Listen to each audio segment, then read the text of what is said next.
J'avoue, ça n'est pas le sujet le plus sexy du siècle, mais j'ai un défi.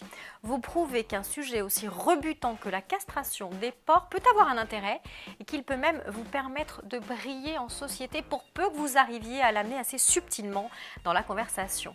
Plus sérieusement, la fin de la castration des porcs va avoir un effet surprenant et bénéfique pour l'environnement. C'est une des 15 annonces faites par le ministre de l'Agriculture Didier Guillaume le 28 janvier dernier pour améliorer le bien-être animal dans les élevages. Fin 2021, il n'y aura plus de castration des porcelets à vif. On ne peut qu'applaudir cette décision et sur le fond, tout le monde est d'accord, éleveurs compris. Ça n'empêche pas de s'interroger sur cette pratique, pourquoi elle s'est installée et aussi quelles sont les alternatives. Les porcelets mâles sont castrés en France avant leur 7e jour, le plus souvent à vif. Pour quelle raison ?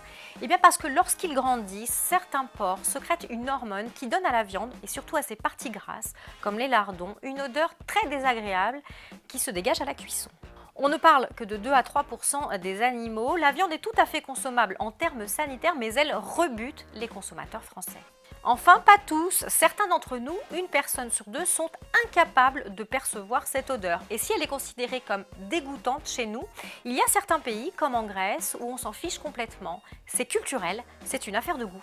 Mais pour éviter que cette viande, que l'on appelle la viande odorante, se retrouve par mégarde sur les étals français, on a fait le choix par défaut de castrer tous les animaux mâles.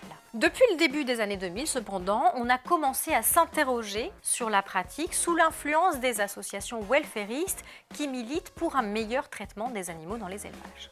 Certains pays ne castrent pas ou plus les porcs. C'est le cas en Grande-Bretagne ou en Espagne par exemple.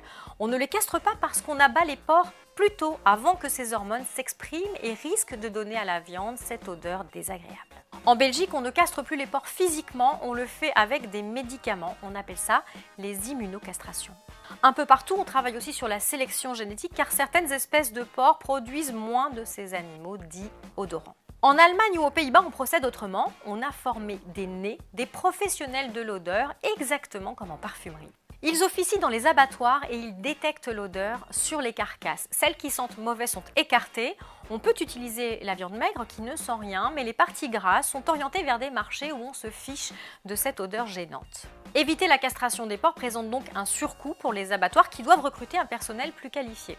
Mais d'un autre côté, elle a des avantages pour les éleveurs et pour l'environnement. D'abord, on utilise moins d'antibiotiques. La castration, c'est une blessure. En l'évitant, on évite aussi des risques d'infection. On limite aussi les coûts et l'utilisation des ressources. Exactement comme un chat castré, un porc castré mange plus. En évitant la castration, on peut réduire les rations alimentaires et donc les surfaces cultivées. La conséquence, c'est qu'on réduit aussi les effluents, les lisiers et cela de manière très significative. Le changement est donc possible, même s'il faut l'accompagner pour qu'il soit efficace. Il va par exemple falloir penser une refonte du cahier Label Rouge, car ce cahier Label Rouge impose la castration des animaux. La castration est aussi souvent nécessaire dans les élevages bio, car on élève les porcs un peu plus lentement, un peu plus longtemps, et on multiplie les chances de voir se développer les porcs odorants. La castration n'est pas le seul chantier des éleveurs de porcs, ils travaillent déjà sur un autre sujet, la codectomie.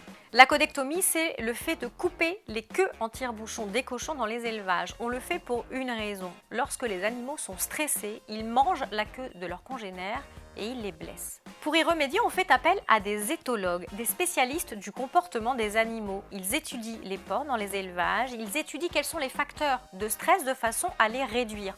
En améliorant leurs conditions de vie, on peut diminuer le stress et on évite ainsi d'avoir à couper la queue des cochons.